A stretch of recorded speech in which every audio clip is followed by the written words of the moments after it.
Namaskar, this is CVR English Prime Time and you're watching India Budget Special with me, ANUKRITI Sharma. It was Budget Day in India, the first budget of Prime Minister Modi's third term. The focus was on jobs and allies. We'll bring you all the headlines, talk about what's in it for the women of the country and why budgets must focus on women. Also how you, the taxpayer, remain the golden goose for the government. And what was the verdict on the budget? Well, it was delivered emphatically and colourfully in the parliament. We'll bring you all of it today. India's union budget is out. The first budget of Modi government's third term. Finance Minister Nirmala Sitharaman presented it, and with it, she also set a record yesterday. It was her 7th consecutive budget speech, the most by any finance minister in this country. Yes, the 7th.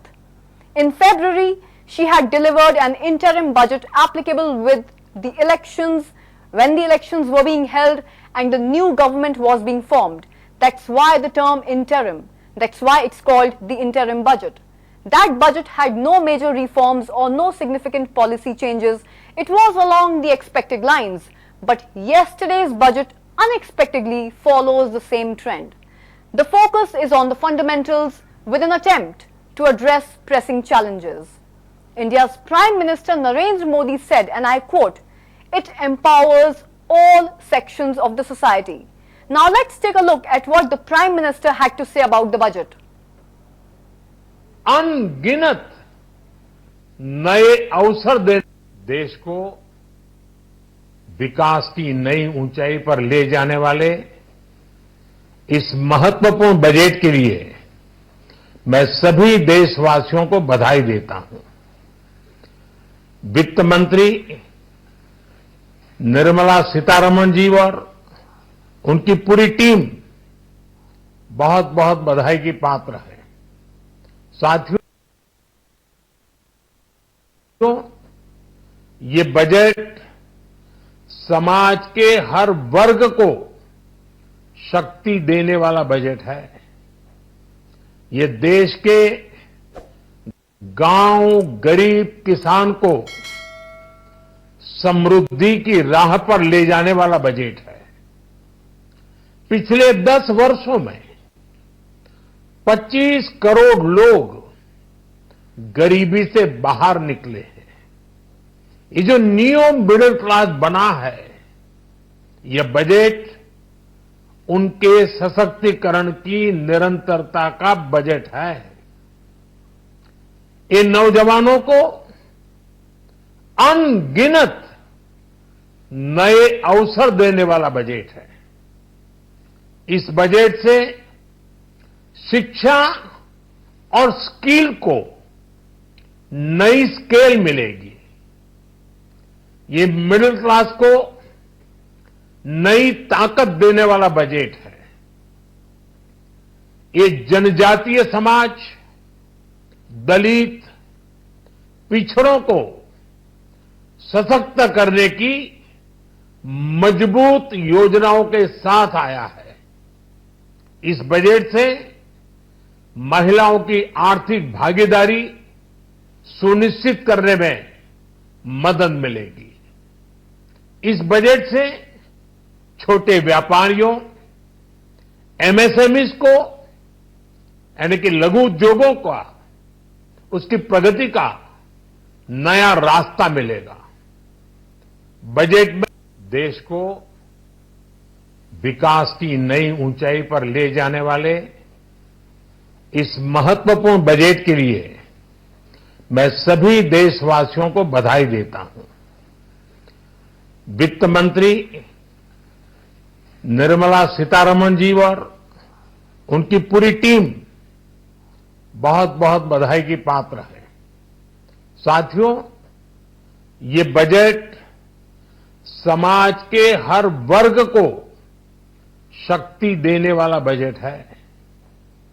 ये देश के गांव, गरीब किसान को समृद्धि की राह पर ले जाने वाला बजट है। पिछले 10 वर्षों में 25 करोड़ लोग गरीबी से बाहर निकले हैं। ये जो न्यू मिडिल क्लास बना है, यह बजट उनके सशक्तिकरण की निरंतरता का बजट है। ये नौजवानों को अनगिनत नए अवसर देने वाला बजट है।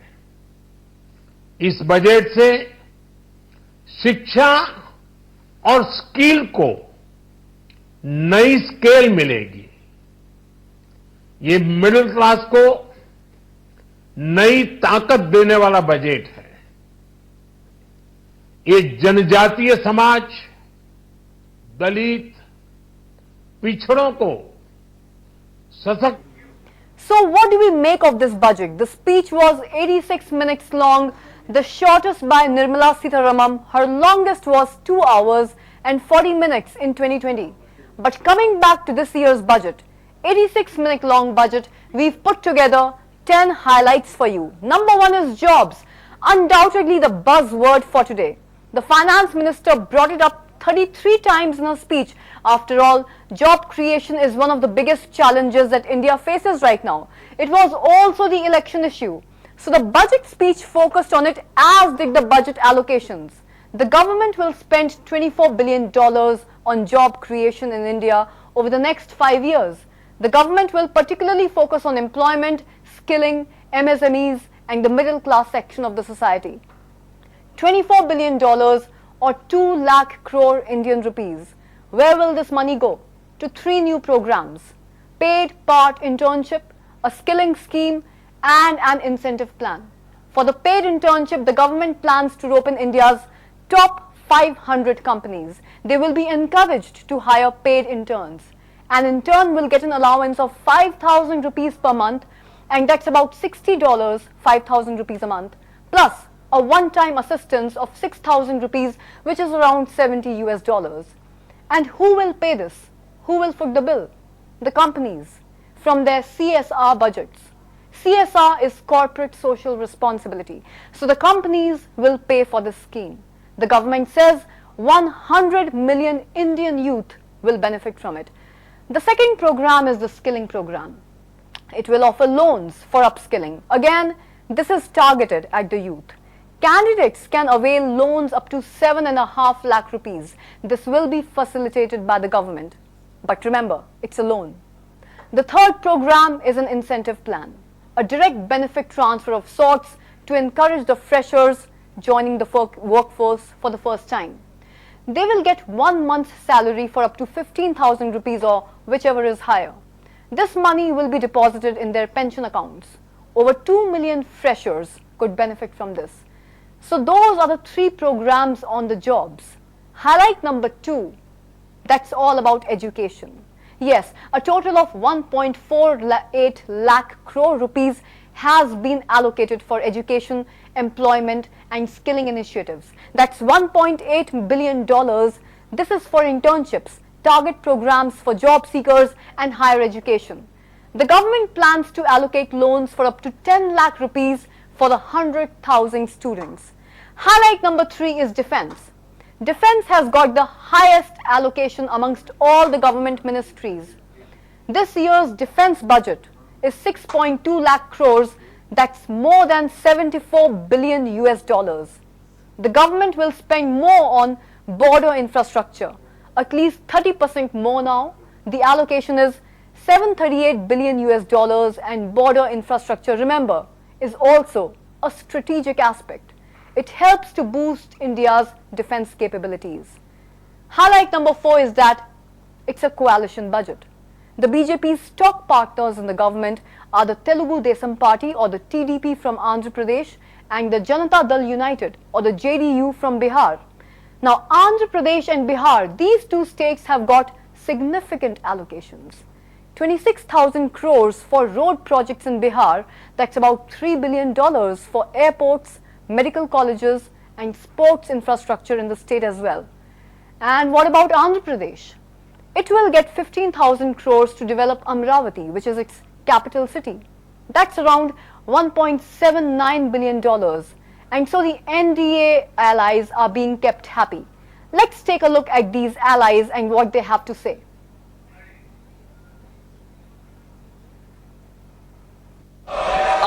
government has made concerted efforts to fulfill the commitments in Andhra Pradesh Reorganization Act.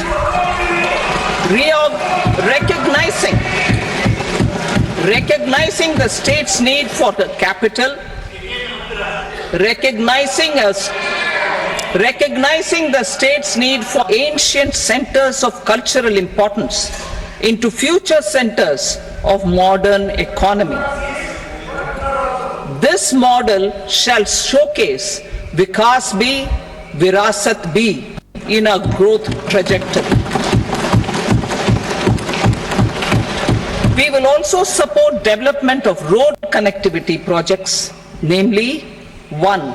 Patna Purnia Expressway, 2. Buxar Bhagalpur Expressway, 3. Bodh Gaya, Rajgir, Vaishali and Darbhanga spurs, and 4. Additional 2-lane bridge over River Ganga at Buxar at a total cost of 26,000 crore rupees.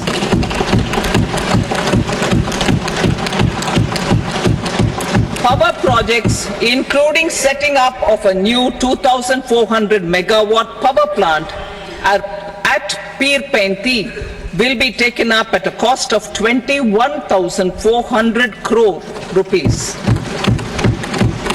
New airports, medical colleges and sports infrastructure in Bihar will be constructed. An additional allocation to support capital investments will be provided. The requests of Bihar government for external assistance from Multilateral Development Bank, we will formulate a plan, Purvodaya, for the all-round development of the eastern region of the country, covering Bihar. The requests of Bihar government for external assistance from multilateral development banks will be expedited. Purvodaya. The states in the eastern part of the country are rich in endowments and have strong cultural traditions. We will formulate a plan, Purvodaya, for the all-round development of the eastern region of the country, covering Bihar, Jharkhand, West Bengal, Odisha and Andhra Pradesh. This Andhra Pradesh Reorganization Act, our government has made concerted efforts to fulfill the commitments in Andhra Pradesh Reorganization Act.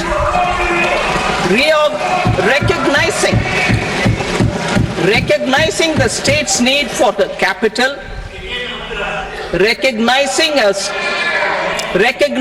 the state's need for a capital, we will facilitate special financial support through multilateral development agencies. In the current financial year, 15,000 crore rupees will be arranged with additional amounts in future years.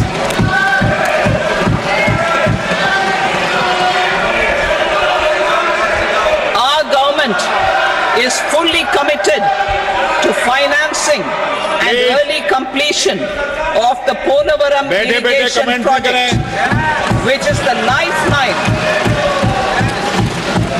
lifeline for Andhra Pradesh and its farmers. This will facilitate our country's food security as well. Under the Andhra Pradesh Reorganization Act, for promoting industrial development, funds will be provided for essential infrastructure such as water, power, railways and roads. In Kopparthi node on the Visakhapatnam-Chennai Industrial Corridor and Varavakal node on the Hyderabad-Bangalore Industrial Corridor. An additional allocation will be provided this year towards capital investment for economic growth. Grants for backward regions of Rayalaseema, Prakasham, North Coastal Andhra, as stated stated in the Act.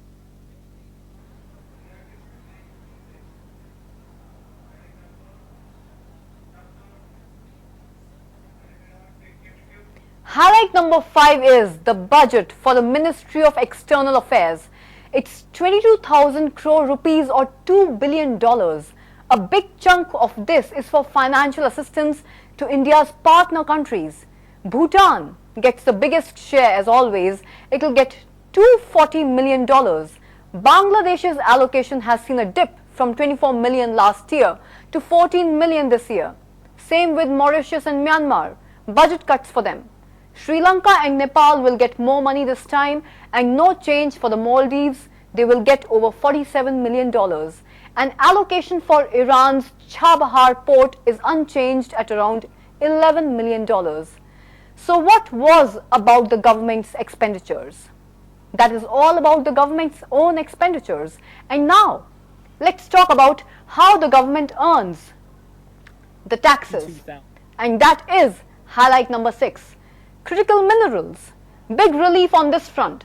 25 critical minerals have been exempted from custom duties, and this includes cobalt, copper, lithium and the rare earth elements. All of these are used to make electronics and chips. Earlier they had an import duty of anywhere between 2.5% to 10%, but now they don't. Clearly we can see the government is incentivizing production in these high-tech sectors. Highlight number 7, gold, silver and platinum are set to get cheaper. Also mobile phones, accessories and chargers. Their import taxes have been reduced. Highlight number 8 is income tax. Some changes here. Standard deduction has been hiked from 50 to 75,000 in the new income tax regime. The finance minister has also ordered a complete review of the Income Tax Act. Highlight number 9 is increase in the capital gains taxes. Both short-term and long-term investments from stocks to land and properties have been affected. You will now have to pay more tax on your profits from these instruments. The government has hiked the capital gains taxes across the board. Obviously, the markets did not like it. Both the Sensex and the Nifty closed in the red yesterday. And that brings me to highlight number 10, which is the government has abolished the angel tax, and this is a major relief for startups. Those who raise money from individual investors or angel investors, and now the startups won't have to pay any tax on angel investments. So those are the top 10 highlights for you. And now let's dig deeper into the fine print with me. It is needed to get a job as a packed into a classroom in the Indian city of Prayagraj, students cram for a variety of tests. This includes the prestigious civil services exam, in which passing it is needed to get a job as a federal government bureaucrat. According to government figures, 220 million people applied for federal jobs between 2014 and 2022, of whom 722,000 were selected. Tens of millions of young Indians chase government jobs every year, some repeatedly, even as the private sector expands. Despite living in the world's fastest growing major economy, the trend underscores cultural and economic anxieties facing many Indians. Many grapple with an uncertain employment market, where job opportunities, let alone job security, are hard to come by. Some, like Sunil Kumar, see government employment as more secure than private sector jobs. He said he would have worked in the private sector like any common man if there was no security in government jobs. For Maruf Ahmed, who has been running a cram school in Prayagraj since 2014, this has meant good business. He says his academy currently tutors some 25,000 to 30,000 students a year across 5 branches through physical and online classes. Success rates are low, with about 5 to 10% securing jobs, but demand remains high, he said. This is one of the worst times, as it has never happened in the past that so many students have applied for a government job vacancy announcement. There are very limited vacancies, but there is an increased number of aspirants for these government job vacancies. Across all levels of government, including armed forces, schools, health services and the military, nearly 6 million jobs remain unfilled. India's main opposition party, the Indian National Congress, has estimated. An email to the federal government seeking data on government employment and vacancies was not answered.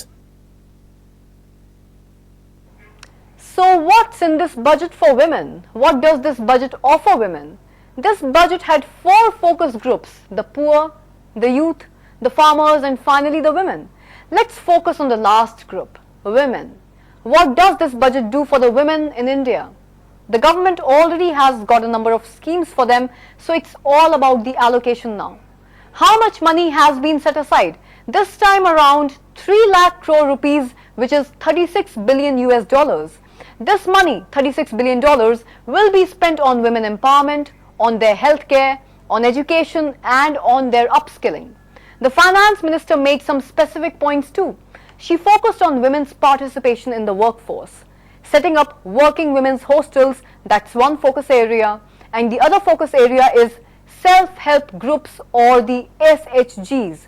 Now these are basically small groups of 15 odd people, mostly women, who come together. They pool their income sources and often produce handmade goods and strive to improve their lives. Many of these self-help groups, or SHGs, are a lifeline for Indian women. So the government obviously wants to help them give more market access to their products. A third focus is ownership of property. The finance minister had a message for the state governments: reduce stamp duty on assets bought by women. Now what does that mean? Stamp duty is basically a tax on property. When you buy or sell property, you must pay stamp duty. The finance minister says, and I quote, reduce it for women. And why is that? To encourage female ownership. The men in families tend to monopolize lands, so the idea is to break that monopoly, to incentivize women ownership. And this is very important, a very important issue in India, because land is the building block of growth. You need land for loans, you need land for houses, for a small factory, or even a production setup. We also need land for political power. Look at this report by the World Bank. I'm quoting, strong, properly enforced land rights can boost growth, reduce poverty, strengthen human capital, promote economic fairness, including gender equity, and support social progress more broadly. So land rights are very important in India. But Indian women have long been denied land rights. Look at these numbers. Around 62% Indian men own a house, and among women, just about 42%. And out of this, only 13% own the house alone, only 13% women. The remaining 29 own it jointly with someone else. Now we come to land. Around 43% men in India own a piece of land. But what about women? It's just 31%. Now you may think that the situation is worse in rural India, but that's not the case. 36% of rural women own land, but only 23% of urban women do. So your so-called city dwellers are actually worse off. Of course, stamp duty alone will not solve this problem. You need a comprehensive strategy, some legal tweaks here and there, some cultural reforms, and more education. That's the only way to improve women's land ownership. But why is this issue so important? And I don't mean just land, I mean the benefits for women. Why do budgets focus specifically on them? For 3 broad reasons. Number 1 is social justice. For centuries of patriarchy have created massive gender gaps in wages, in healthcare, and in opportunities. So every government has a responsibility to address this issue. Enter the budget. You can create targeted schemes for women. You can set aside more money, and most important, you can spell out priorities. So that's one reason. Reason number 2, the economic benefits. Women make up almost half of India's population, yet very few make it to the workforce. It's like fighting with one hand and tying the other hand behind your back. Obviously you won't win, and that's what India has been doing. Look at the rate of female participation in the workforce in this country. It was 24% at the time of independence. It rose to 33% by 1972, it remained constant for decades, and then it plunged to 23% in 2017, and then rose back again to 37% last year. So look at the period from 1972 to 2024, half a century to go from 33 to 37%, which is completely unacceptable. And in case you are wondering, the rate of men's participation, men's labor participation, is almost 77%. So we must address this problem urgently. If not, India's job problem will persist. Which brings us to reason number 3. Why focusing on women is so important. Politics. Women make up half of all the votes. They don't vote as a single political bloc, but I'm sure incentives do help. Consider the 2019 Lok Sabha elections. The BJP won a landslide victory, and one reason for that was the overwhelming support from women. No complaints though, whatever the mission, whatever the reasons, whatever the ulterior motives. Women's empowerment should be a priority for all the parties because it is not just a gender issue. It is rather a national issue. जिस जगह opposition party चुन के आ गई, जिस जगह आपको neglect किया गया है या लोगों ने नकार दिया आपको, उस जगह कुछ नहीं मिला. Just to the point that he raised, that I have not named many states. Congress party has been in power for a very long time in this country. They presented so many different budgets, and they would know clearly that in every budget, you don't get an opportunity to name every state of this country. This is a deliberate attempt of the opposition parties led by the Congress party to give an impression to the people, oh, nothing has been given to our states, it's only been given to 2 states. Cabinet has, under the leadership of Prime Minister Modi, passed a very important decision. It has taken the decision to set up a very big port in Vadavan in Maharashtra. Did Maharashtra get ignored because I did not mention the name of Maharashtra? कल budget पेश हुआ, उस budget में किसी state को कुछ नहीं मिला और सबके थाली खाली और 2 के थाली में पकोड़ा और ये अपना डिलीवरी. एक सेकंड, ये 2 छोड़ के किसी को नहीं मिला कुछ.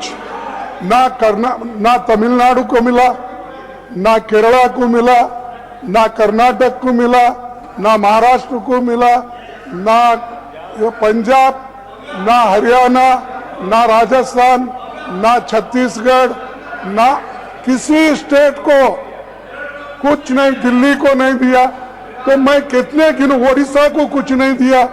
तो ऐसा बजट मैं कभी नहीं देखा और ये सिर्फ किसी को खुश करने के लिए, कुर्सी बचाने के लिए वो ये सब हुआ है.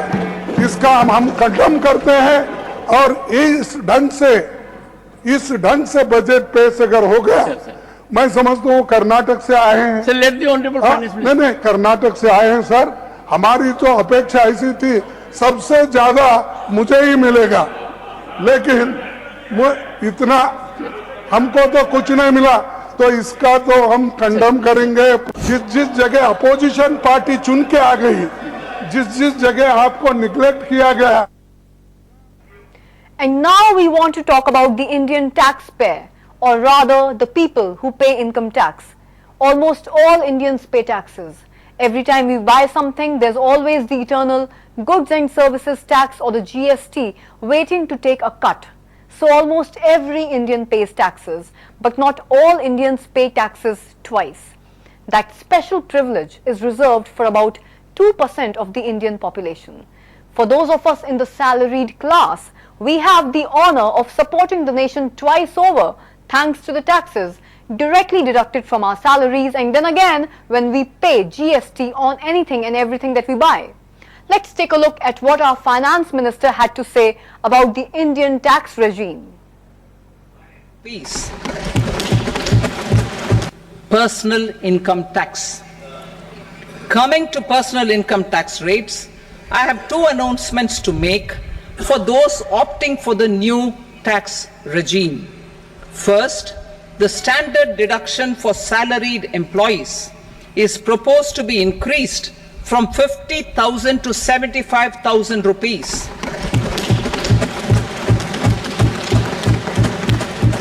Similarly, deduction on family pension for pensioners is proposed to be enhanced from 15,000 to 25,000 rupees. This will provide relief to about 4 crore salaried individuals and pensioners.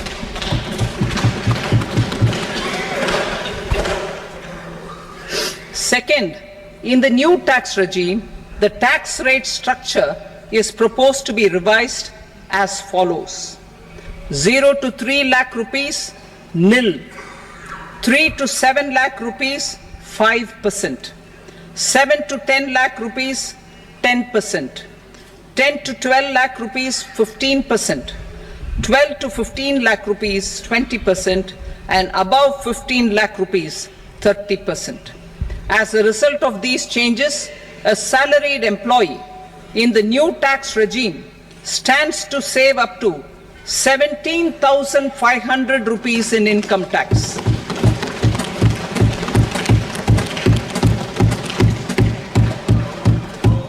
Apart from these, I am also making some other changes as given in the annexure. As a result of these proposals, revenue of about 37,000 crore, that is 29,000 crore in direct taxes and 8,000 crore in indirect taxes will be foregone, while revenue of about 30,000 crore rupees will be additionally mobilized. Thus, the total revenue foregone is about 7,000 crores annually. Mr. Speaker, sir, with this, I commend the budget to this august House. Jai Hind.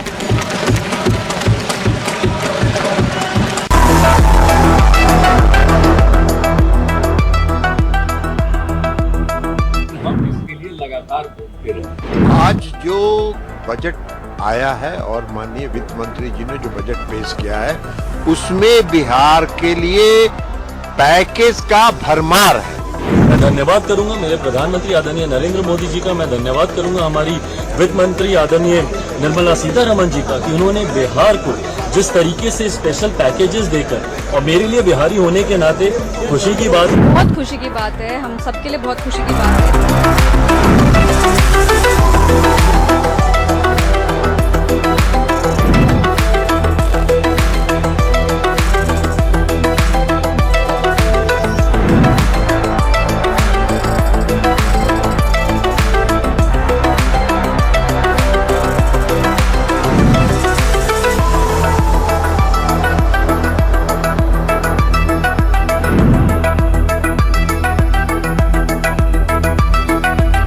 Bihar में बहार है, NDA का सरकार।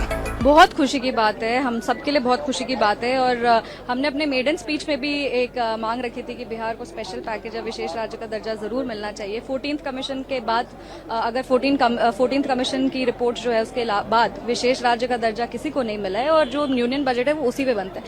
तो विशेष राज्य या विशेष package सिर्फ term का डिफरेंस है। हमारा मांग था कि बिहार आगे बढ़े, कुछ अच्छी आर्थिक सहायता मिले जिससे हम आगे चल सके। और हम मानते हैं कि आज बहुत खुशी का दिन है क्योंकि बिहार को वो आर्थिक सहायता मिली है।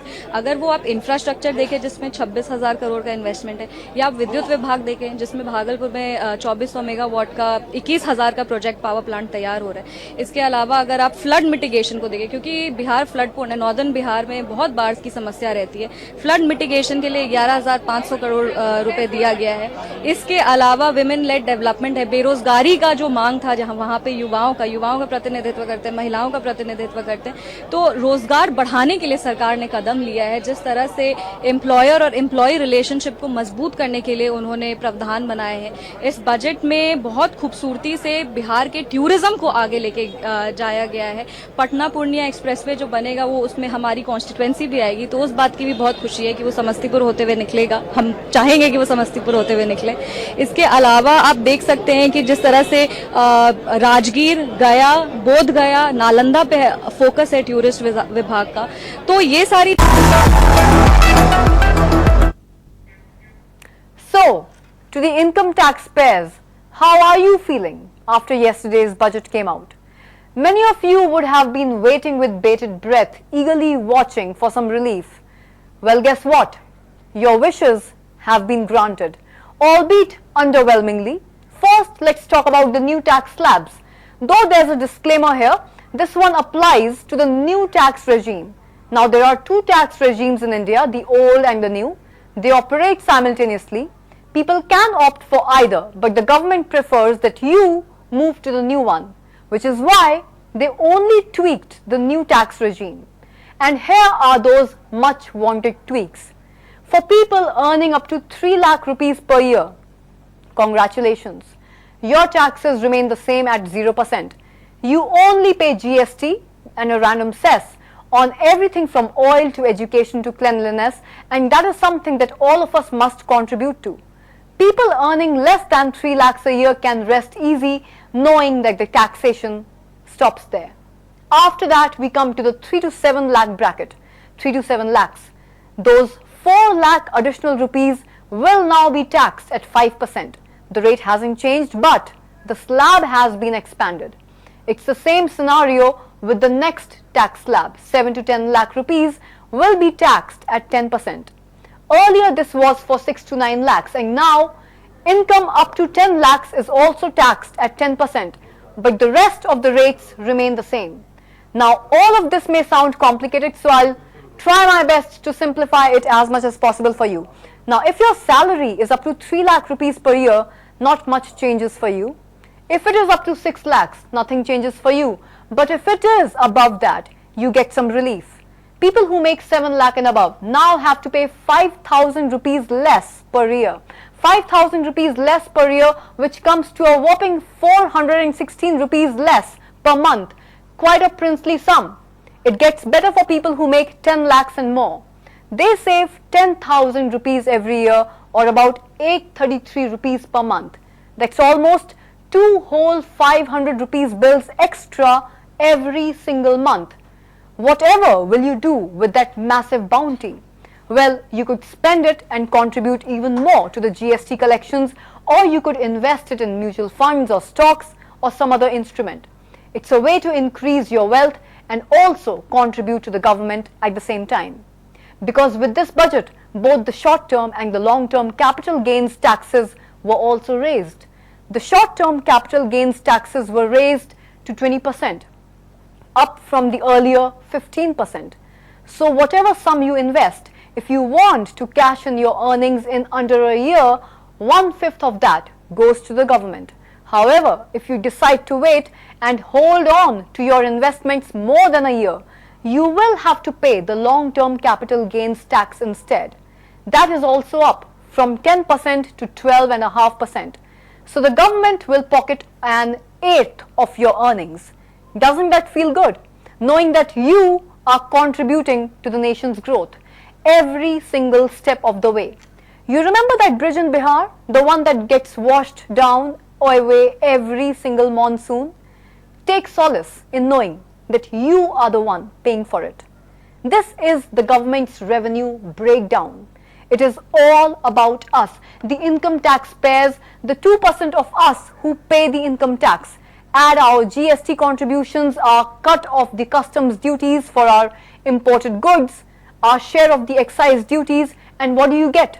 About 2% of the population being bled dry to keep this country going. That, dear taxpayers, is our contribution to the country. We pay taxes when we earn money, when we spend money, and even when we invest money. Wherever we go, whatever we do, the government has one hand in our back pocket. So perhaps it's time to take a closer look at where your money is going and demand that accountability for every fallen bridge, for every flooded road, for every collapsed airport, because if we are paying for all of this, we might as well get our money's worth. पूरे budget को अगर मैं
madam centre Sitharaman जो है वो पेश करेंगी।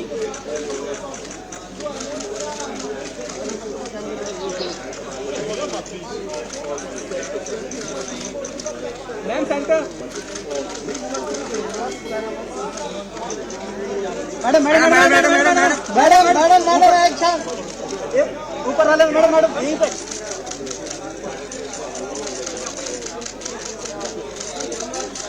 Ma'am centre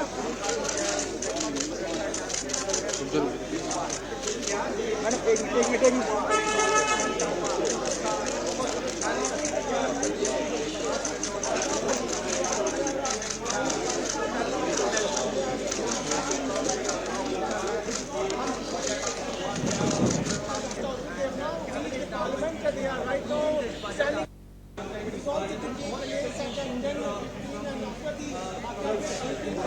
sir please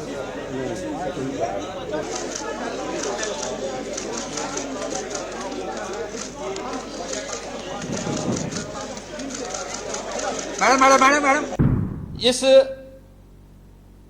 पूरे बजट को अगर मैं कह सकता हूं कि यह बजट भारत को $5 ट्रिलियन की इकोनॉमी, दुनिया के ग्रोथ इंजन के रूप में भारत की भूमिका को और विकसित भारत की संकल्पना को साकार करने का एक आर्थिक दस्तावेज के रूप में यह देश की संसद में प्रस्तुत किया गया है। 140 करोड़ जनता जनार्दन के लिए समर्पित, उनकी आशा, उनकी आकांक्षा और अमृत काल के संकल्पों को पूरा करने वाले इस बजट के लिए मैं आदरणीय प्रधानमंत्री जी के प्रति आभार व्यक्त करता हूं। आदरणीय प्रधानमंत्री श्री नरेंद्र मोदी जी के मार्गदर्शन में देश की नई संसद में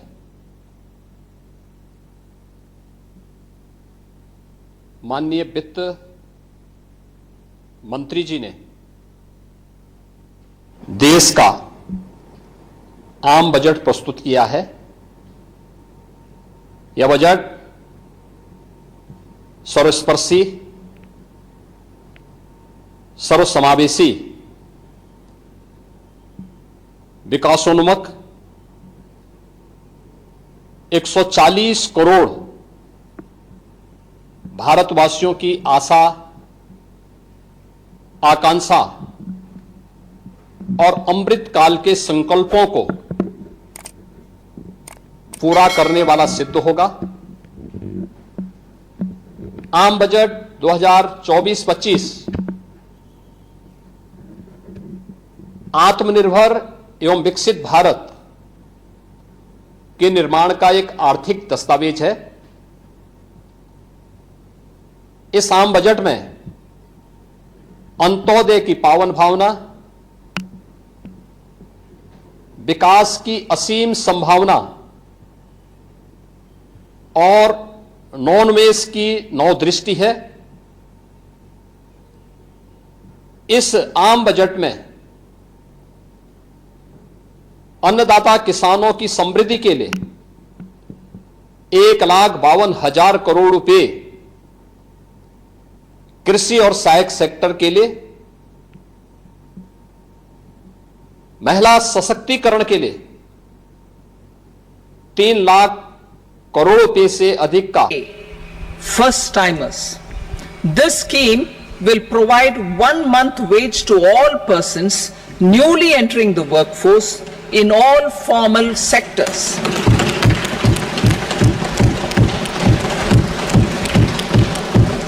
Direct benefit transfer of 1 month's salary in 3 installments to first-time employees as registered in the EPFO will be up to 15,000 rupees. The eligibility limit will be a salary of 1 lakh per month. The scheme is expected to benefit 210 lakh youths.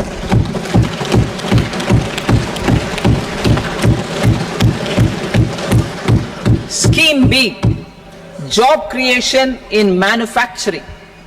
This scheme will incentivize additional employment in the manufacturing sector linked to the employment of first-time employees. An incentive will be provided at specified scale directly both to the employee and the employer with respect to the EPFO contribution in the first 4 years of employment. The scheme is expected to benefit 30 lakh youth entering employment and their employers. We will endeavor to maintain strong fiscal support for infrastructure over the next 5 years in conjunction with imperatives of other priorities and fiscal consolidation. This year, I have provided 11,11,111 crore rupees for capital expenditure. This would be 3.4% of our GDP. Infrastructure investment by state governments. We will encourage states to provide support of similar scale for infrastructure subject to their development priorities. A provision of 1.5 lakh crore rupees for long-term interest-free loans have been made this year also to support the states in their resource allocation. Private investment in infrastructure. Investment in infrastructure by private sector will be promoted through viability gap funding and enabling policies and regulations. A market-based financing framework will be brought out. Pradhan Mantri Gram Sadak Yojana. Phase measures for promotion of manufacturing and services. Internship in top companies. As the 5th scheme under Prime Minister's package, our government will launch a comprehensive scheme for providing internship opportunities in 500 top companies to 1 crore youth in 5 years. They